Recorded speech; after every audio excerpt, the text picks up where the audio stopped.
Chapter 19. Am I So Ugly, Judy? Part 1. For the first time, Pat was getting ready to go to a party. A real evening party which Aunt Hazel was giving for two of her husband's nieces who were visiting her. It was what Uncle Tom called a double-barreled party. Girls and boys of Winnie's and Joe's age for Alma Madison and young Fry from 10 to 12 for Kathleen. Sid pretended to hate the whole thing and vowed he wouldn't go till the last minute, when he suddenly changed his mind. Perhaps because Winnie twitted him with sulking because May Binney wasn't invited. "Sure, and you wouldn't be expecting she would be," said Judy loftily. "Since when have the Binneys set themselves up for the equals of the Gardners? Or even of the Madisons, I'm asking ye." Pat was very glad when Sid decided to go, for Betts was laid up with a sore throat and Jingle, though invited, couldn't or wouldn't go because his only decent suit of clothes had become absurdly tight for him. He had hoped that his mother might send him money for a new suit at Christmas, but Christmas had passed as usual without present or letter.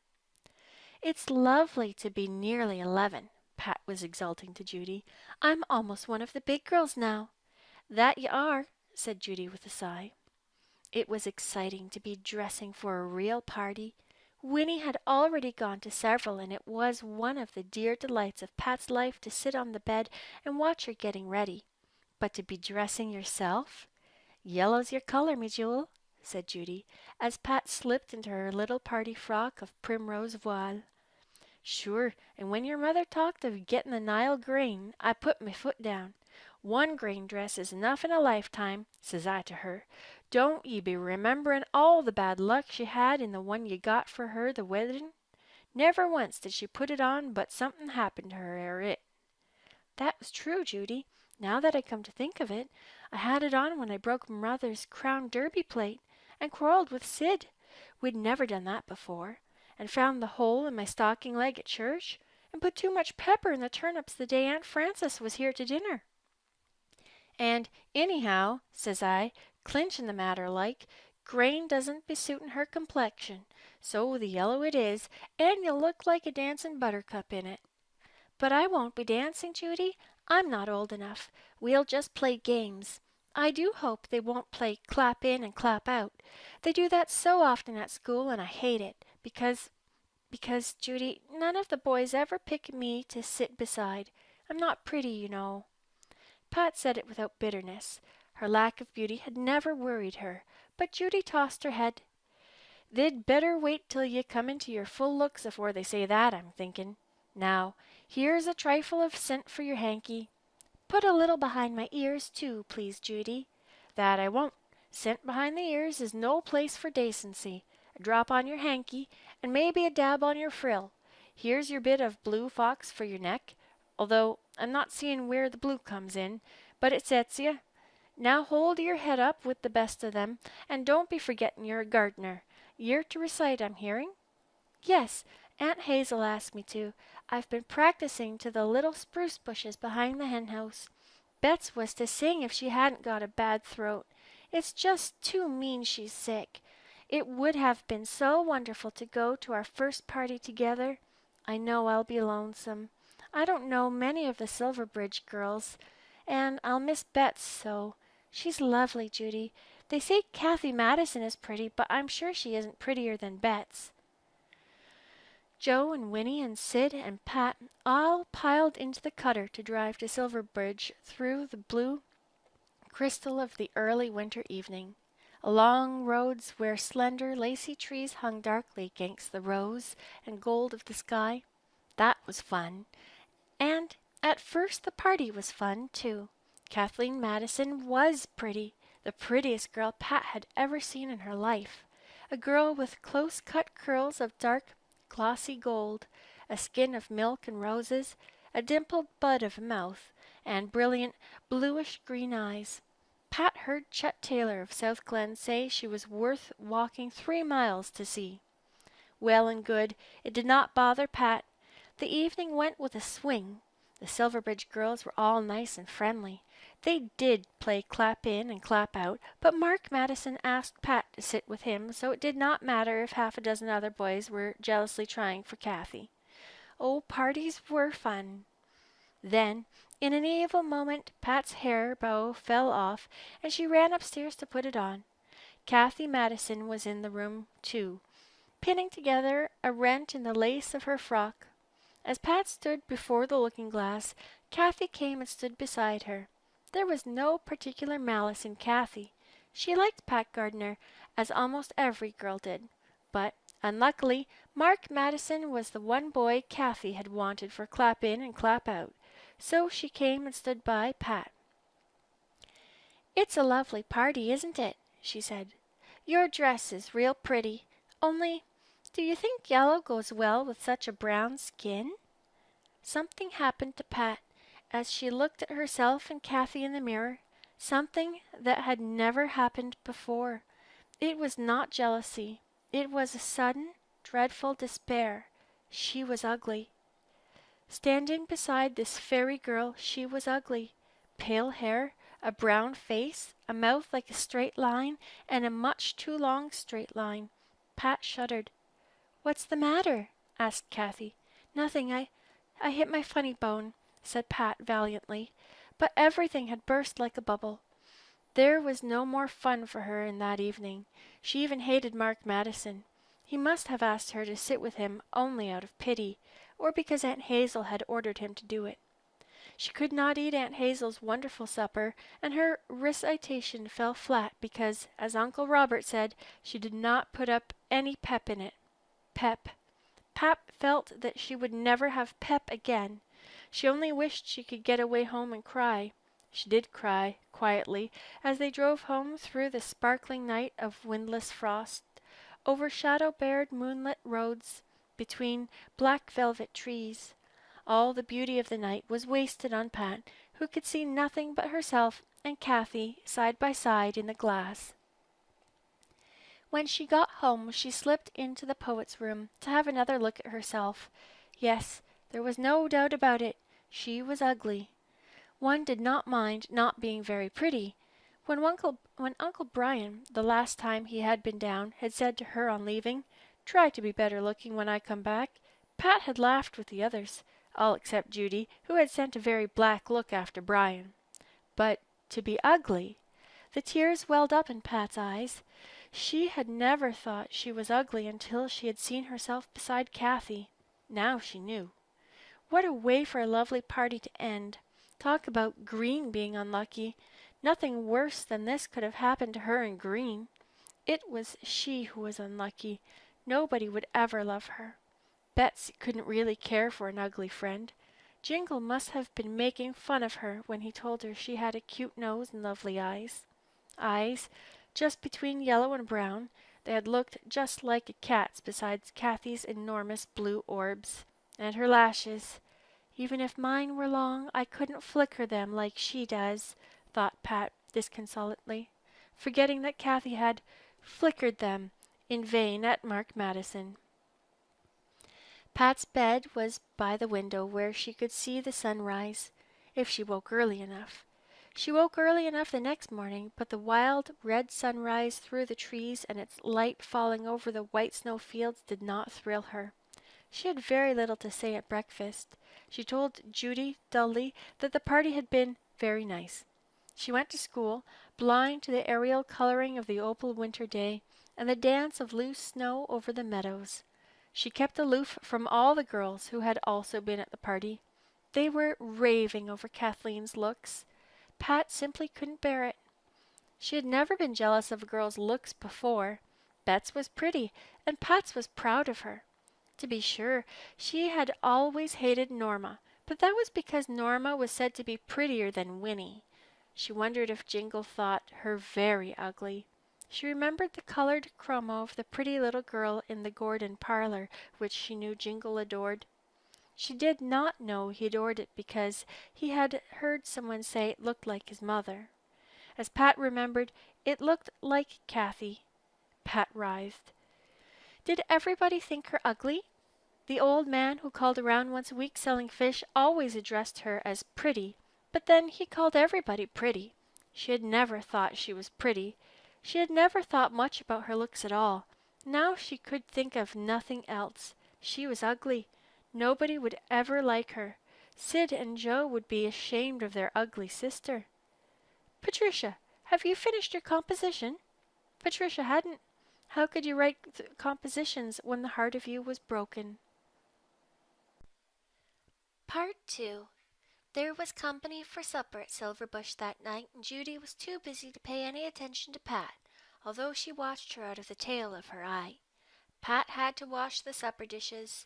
Ordinarily, she made a saga of doing it. She liked to wash pretty dishes. Pat loved everything about the house, but she loved the dishes particularly. It was such fun to make them clean and shining in the hot soapy water. She always washed her favorites first. The dishes she didn't like just had to wait until she was good and ready for them, and it was fun to picture their dumb, glowering wrath as they waited and saw the others preferred before them. That hideous old brown plate with the chipped edges, how furious it got. "It's my turn now. I'm an old family plate. I won't be treated like this. I've been at Silverbush for 50 years. That stuck-up thing with the forget-me-nots on the rim has only been here for a year." But it always had to wait until the very last in spite of its howls. Tonight, Pat washed it first. Poor thing, it couldn't help being ugly.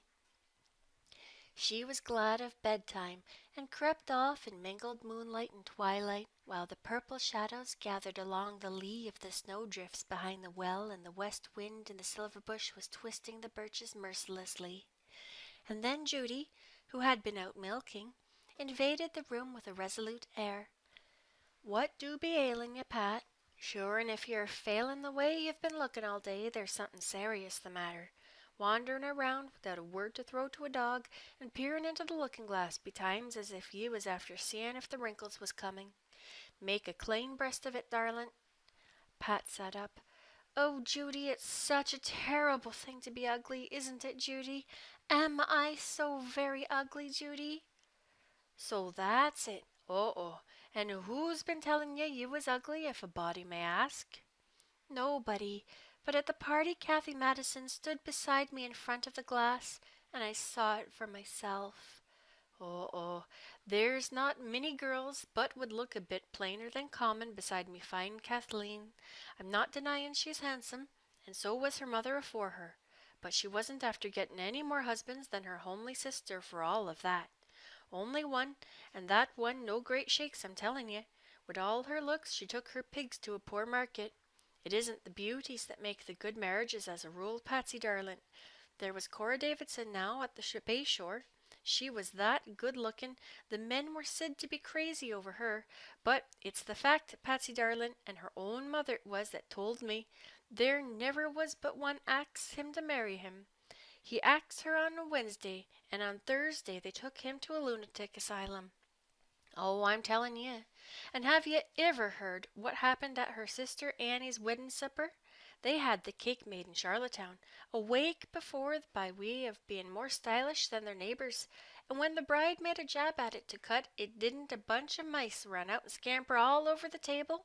Oh, the screamin' and the jumpin'. More like a wake than a weddin'. The Davidsons never held their heads again for many a long day, I'm tellin' you." It was no use. Pat was not to be sidetracked by any of Judy's tales tonight. "Oh, Judy, I hate to think I'm so ugly my family will be ashamed of me. People will call me that plain gardener girl. Last week, the pie social at Silverbridge, nobody would buy Minnie Fraser's pie because she was so ugly." Pat's voice broke on a sob. Judy perceived that skillful handling was required. She sat down on Pat's bed and looked very lovingly at her. The dear little thing with her wide, friendly smile, as if she did be embracing all the world, and the golden brown sweetness of her eyes, thinking she was ugly, setting off in such high cockalorum for her first little party, and coming home with her bit of a heart half broken too. "I'm not saying you're handsome, Patsy, but I am saying it's distinguished looking you are. You haven't come into your looks yet. Wait ye a few years before you've outgrown your arms and legs. With your eyes and a bit of luck, you'll get a finer husband than many of them.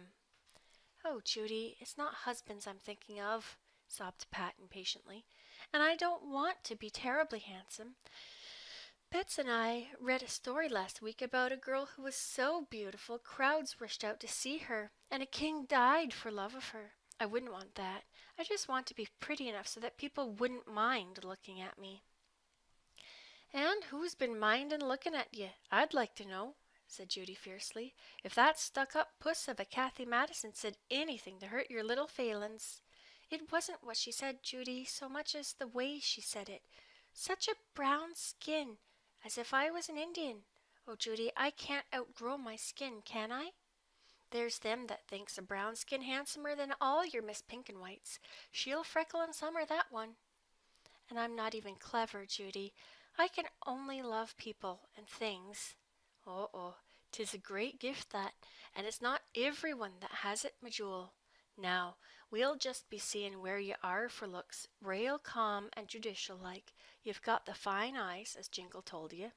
And a cute nose, he said, Judy. Have I? You have that. And the dainty little eyebrows. Oh, but you've got no end of good points. And the nice ears like little pink shells. I warrant ye that Kathy one hasn't much to brag of in ears, not if she's a Madison. Her hair hid them mostly, but I got a glimpse of one. It did stick out, confessed Pat. I'm telling you, your mouth may be a bit wide, but you're not of seeing the way it curls up at the corners when you laugh, darling. Oh, you've got a way of laughing, Patsy, and the aristocratic ankles of you. I'll be bound that Kathy one has a bit too much beef on hers. Yes, Kathy has fat ankles, Pat recalled to her comforting. But she has such lovely hair. Look at mine, straight as if a string, and just the color of ginger. Your hair will be getting darker all the time, my jewel. Sure, and the wonder is you girls have any skin or hair at all, running around in sun and wind bareheaded as you do. Your mother and her lady sisters all wore sunbonnets, I'm telling you. Oh, Judy, that would be horrid. I love the sun and wind. Oh, then don't be howling because your skin is brown and your hair all faded. You can't eat your cake and have it too. I'm guessing it's healthier. Winnie has such lovely curls, I don't see why I haven't any. Winnie do be Selby, and you do be Gardner. Your mother now, but she had the rail permanent, so she had, that your Aunt Jessie couldn't have it if had her head boiled and baked for a year. But you've got a flavor of your own, and a tongue as sweet as violets when you begin blarneying. And when you smile, your eyes twinkle like your grandmother Gardner's. And she was the prettiest old lady I ever laid me eyes on. And you've got a way of looking at a body and dropping your eyes and then looking again. That's going to play havoc some day. I seen my lad Jingle's face when you looked at him so. Judy, have I really? Oh, maybe I shouldn't be telling you of it. Not but what you'd find out sooner or later. I'm telling you, Patsy darling, a look like that is worth all the blue eyes and little red mouths in the world. Your mother had it. She knew all the tricks in her day. Father says Mother was a great belle when she was a girl, Judy. Well, may he say it for the hard time he had to get her. Everyone thought she would take Fred Taylor. But he had the silver tongue. He could wheedle the legs off an iron pot. But when it came to the last ditch, sure and she lapped it with your dad. Minnie was a sore heart at her wedding. But she was pretty, Judy. Her own sister, your Aunt Doris, wasn't pretty, I'm telling you, and she had more beaux than your mother, Avon. Sure, and I think it was because she always looked so slappy the men wanted to wake her up. She was the lazy one of the Bayshore girls, but everyone liked her next to your mother. Your Aunt Evelyn had the prettiest arms and shoulders of the lot, as you'll have yourself some day, darling, when you get a little more meat on your bones. Your Aunt Flora now, she was the flirt. She tried to flirt with everyone in sight. Now, there's never no sense in that, Patsy dear. A few like to keep it your hand in, but not everyone. Remember that when your time comes. Kathy told me that Jim Madison climbed to the top of the biggest tree at Silverbridge to see if he could pick a star for her. Oh, but did he get the star, darlin'? There's any number of ways of showing off. Now just ye be going to slape with a good heart. You've a little better opinion of yourself, I be thinking. A whole lot better, Judy. I guess I've been pretty silly, but I did look so brown. Sure, and I'll tell you an old beauty secret, Patsy dear. When the spring comes, just you run out every morning and wash your face in the morning dew. I'm not saying it'll make you pink and white like Kathleen, but it'll make your skin like satin. Really, Judy? Sure, and is it in me book of useful knowledge? I'll be showing it to you tomorrow. Why haven't you done that, Judy? Oh, nothing could make any difference to me old elephant's hide. You've got to begin it young. Georgie Shortreed made a regular beauty of herself that way, so she did, and made a good match in a family that was as full of old maids as a puddin' of plums. Was I ever telling you how her sister Kitty lost her one chance? Sure, and didn't she throw a pan of dishwater over her beau one night, accidental like, when he was standing on the kitchen doorstep, trying to get up enough spunk to knock? Him being a bold young lad of 50, with a taste for ugly girls and not used to sparking. Anyway, he went and never come back. Small wonder, for wasn't his best suit ruined entirely with Grace? The Shortreeds all had that lazy trick of opening the door and letting the dishwater fly right and lift without looking. Was I ever telling you how their old dad, Dick Shortreed, quarreled with his marching neighbor, Ab Boilinger, over a hen? No. Pat snuggled down on her pillow, happy again and ready to taste Judy's yarns. They fought over the hen for 3 years and went to law about it, to the magistrate anyway, and 'twas the joke of the countryside. And after they had spent more money than would buy 100 hens the same, Ab Boilinger's daughter up and married old Dick Shortreed's son, and the old folks made up their quarrel and killed the hen for the wedding supper. 'Twas a tough bite, I'm thinking, by that time.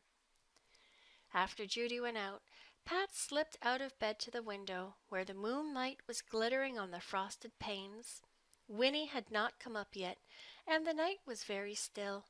Pat could see the fields of crystal snow, the shadows in the whispering lane, and the silver fringe of icicles on the church barn.